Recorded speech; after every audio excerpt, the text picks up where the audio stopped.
Back in 1964, I was ordered to take part in a CIA op called Operation Snake Eater, which concerned a new weapon the Soviets were developing at the time. My mission was to support a certain agent. That agent later became Big Boss, but I knew him as Snake. Snake? Yes, Naked Snake. That was his code name at the time, a name he would give to you, his son. The commander of this mission was a man called Zero, the head of Special Forces Unit Fox. Back then, I was working as a double agent for the Chinese. My objective was to secure the location of the Philosopher's Legacy, a massive cache of hidden wealth, and report it to Beijing. I was to acquire a microfilm showing the location of secret funds, funds amassed by the Allied powers during World War II. But I failed in my mission and was expelled from China. I took the apple from the snake and was cast out of Eden. After years on the run, I ended up in Hanoi. That's where I met him again.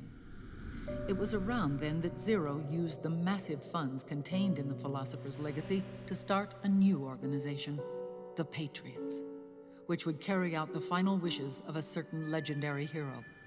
The initial membership consisted of Big Boss, Sigint, Paramedic, and their commander, Zero. Oh, and there was one more who we mustn't forget. He stayed behind in the Soviet Union to support the group as an informant, Ocelot, who is now Liquid. After your father rescued me in Hanoi, I went to America and joined their organization. Zero's goal was to achieve a unity of thought and awareness. He believed that was what the boss wanted, and the rest of the Patriots followed his lead. The boss? The boss was a legendary hero from the Second World War, known as the Mother of Special Forces. She had an almost overwhelming charisma about her. The CIA feared this, so they had her eliminated. If she had survived, the world of the 21st century might have been a very different place. We were all influenced by the boss's will. It was what drove us to create this organization, to be closer to that spirit. Zero decided that in order to lead the people, we needed a special kind of icon. So he turned to Big Boss, the last son of the boss. He shared more of her life than anyone else. It was Big Boss, the true heir to her legacy, who was best suited to play this role. Zero elevated Big Boss, the hero who saved the world, to the status of an idol. The truth behind Big Boss became riddled with exaggeration, misrepresentation, and outright lies. Zero disseminated these stories among the masses and gathered the rich and powerful to his banner.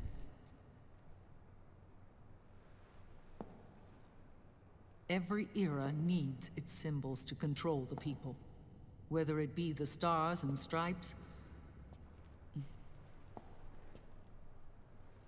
or the hammer and sickle.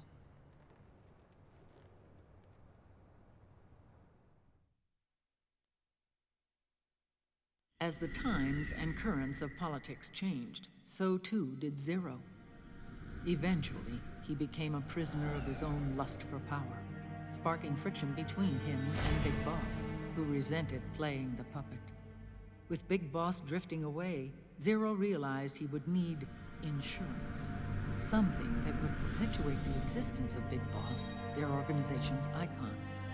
And so Zero secretly embarked on a new project, Les Enfants Terribles. Its goal was to create a clone of Big Boss, the ultimate soldier.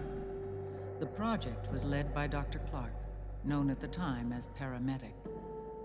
After dozens of failures, they finally, miraculously, succeeded in producing a fertilized egg. The egg used in the successful in vitro fertilization came from Dr. Clark's assistant, a healthy Japanese woman. Blood from the east flows within your veins. Give birth to Big Boss. To realize this, I asked to serve as the surrogate mother, and was more than happy to carry you in my womb. I loved him. 9 months later, I gave birth to 2 Big Bosses, you and Liquid. It didn't matter that you were clones, or that they had manipulated your DNA. You were born the same way as any other normal child, from your mother's womb. But Les Enfants Terribles proved to be the final straw for Zero and Big Boss. Determined to oppose Zero and his plans, Big Boss broke away from the Patriots. He left the States, created his own mercenary company, and drifted around the world. I'm sorry. Your father never wanted you. Human life isn't meant to be manipulated like that. I knew that, but I wanted you. After Big Boss left, Zero really lost control. What Zero wanted was an orderly world, one governed by rules. His fortune grew through countless wars, and his words influenced decision-making all the way up to the Oval Office. As the world saw the rise of digital technology, IT, the internet, and genetics, the Patriots' power grew immense. Their roots spread and took hold throughout the globe. In time, they began to dictate the fate of entire nations from the shadows. And before we knew it, the Patriots, the proud police of the world, started bringing an entire planet under their control.